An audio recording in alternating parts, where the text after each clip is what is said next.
आज national confederation of Dalit and Adivasi organisation तरफ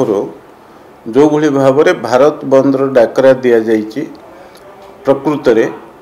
गोटे कथा होची जे माननीय सुप्रीम कोर्ट या भितर एक टिप्पणी देइचंती जे विभिन्न शेड्यूल कास्ट एवं शेड्यूल ट्राइब रो सब क्लासिफिकेशन बा वर्गीकरण करिवा पई जो जज टिप्पणी देइचंती ताकू कैंसल करिया पई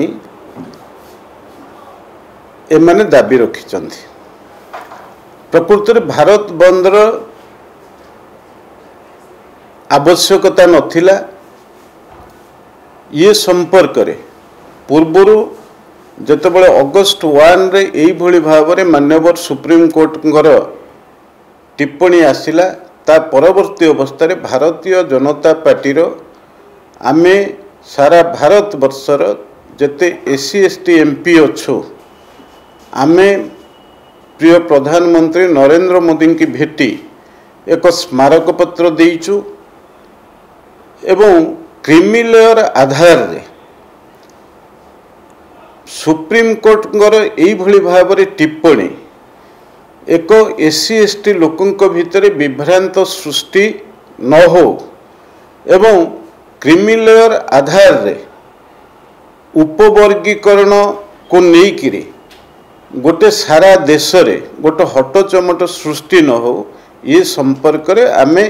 प्रधानमंत्री के स्मारक पत्र देइथिलु एवं सेथिरे प्रधानमंत्री आमको आश्वस्त करिथिले जे ए प्रकार घटना किछि घटिबो नाही सारा देश रे।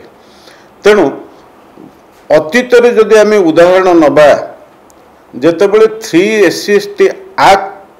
को लेकिरी जो एतला दबा परे जने शेड्यूल कास्ट लोक सेतेबेले जो भली भाव में माननीय सुप्रीम कोर्ट जजमेंट देइथिले जे एतला देला परे एट्रोसिटी अनुसार जदि पुलिस केस करिबा पूर्वर तदंत हब ता विरुद्ध रे गोटे शेड्यूल कास्ट लोकंकर प्रतिक्रिया सृष्टि होइतला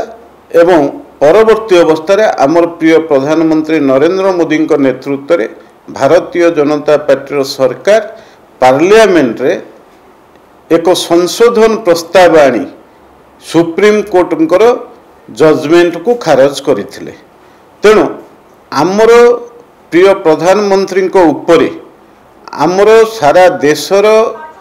शेड्यूल कास्ट एवं शेड्यूल ट्राइब लोकंकर आस्था एवं भरोसा अछि जे कौनसी कार्य जदियो माननीय सुप्रीम कोर्ट जो जजमेंट देइचंती प्रकृत रे यह कार्यकारी हब नहीं सारा देश रे क्रिमिनल आधार रे सेठी शेड्यूल कास्ट बा शेड्यूल ट्राइब लोकन को विरुद्ध रे कौनसी कार्यानुष्ठान देश रे न होबा पई आमर प्रिय प्रधानमंत्री जो निष्पत्ति नैचंती ये निष्पत्ति स्वागत योग्य निष्पत्ति एवं या एटा को आधार करिकरी सुप्रीम कोर्ट को जजमेंट को आधार कर ये जो टिप्पणी के आधार करिकी जो भली भाव में विभिन्न स्थान रे विशेष भाव में राजस्थान रो जो संघर्ष समिति अच्छी रिजर्वेशन को बेस करिकरी से माने प्रथमे ये डाकरा देइचंदी भारत बंद करिया पई। तेणु मोर निवेदन ओडिशार आमर जो माने एससी एसटी लोक माने अच्छंती एथिरे विभ्रांत न होबा पई मु निवेदन करुच्ची ता सहित एथिरे कौनसी विचलित होबार आवश्यकता नहीं बा भयभीत होबार आवश्यकता नहीं। आमे देखिचे 2014 मसीहा परठू जेबेठू प्रिय प्रधानमंत्री नरेंद्र मोदी नेतृत्व रे भारत वर्ष रे सरकार गठन होइची सबु बेले किभली भाव में अनुसूचित जाति एवं जनजाति लोकंकर स्वार्थ को रक्षा करा हबो एवं तांको रिजर्वेशन उपरे कौनसी विपद आसीबो नहीं एवं सबु स्तर रे आमर सामाजिक स्तर रे राजनैतिक स्तर रे एपरिक मंत्रिमंडल रे सबु जगार आमर अनुसूचित जाति एवं जनजातिर लोकंकर स्वार्थ एवं सुरक्षा पाई सबुबले आमर प्रिय प्रधानमंत्री नरेंद्र मोदी कार्यक्रम रही एवं आंबेडकर को सम्मान दवापाई पंचतीर्थ व्यवस्था करा जायछि। अपरपक्षे आंबेडकर को अतीत दिन में जो दल माने सम्मान दे नथिले आज सेई मानक इंगित विशेष भाव में कांग्रेस दलर जो माने अछंती अतीत दिन में आंबेडकर को सम्मान नदेला बेले आज सेई मानक परोक्ष इंगित ये जो कार्यक्रम चलुची भारत बंद आह्वान दिया जाइछि ये प्रकृति एक निंदनीय कार्य। ये प्रकार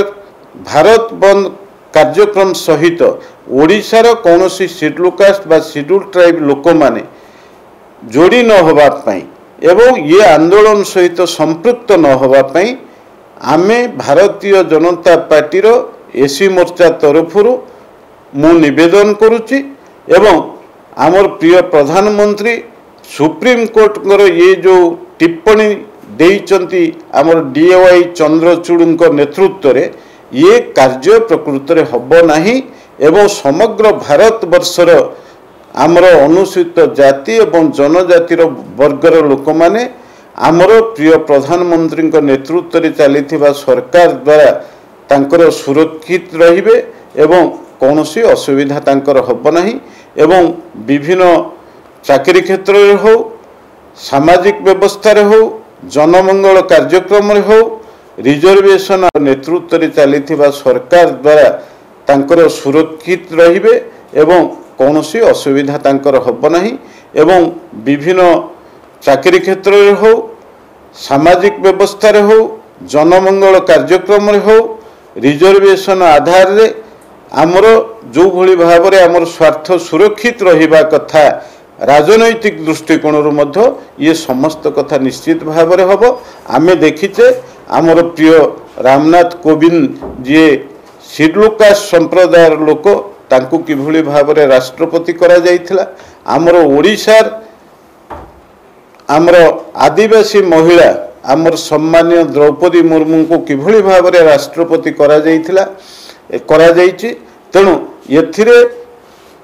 अनुसूचित जाति एवं जनजाति वर्गर लोक मानकु जो भली भाव में आमर भारतीय जनता पार्टीर सरकार विभिन्न राज्य रे हो विभिन्न आमर केंद्र स्तर रे हो आमर स्वार्थ सबुबले सुरक्षित रही। तेणु जो माने किछि नेत स्वार्थ गोष्ठी भारतीय जनता पार्टी रो सरकार को बदनाम करिया पाई ये भारत बंद डाकरा ये कौन केंद्र सरकार निष्पत्ति नुहे ये एक टिप्पणी होचे माननीय सुप्रीम कोर्ट एवं सी सुप्रीम कोर्ट टिप्पणी सारा देश रे कार्यकारी हब नहीं। प्रधानमंत्री जो आश्वस्ति देइचंदी सेथिरे आमर प्रिय अनुसूचित जाति जनजाति वर्गर लोक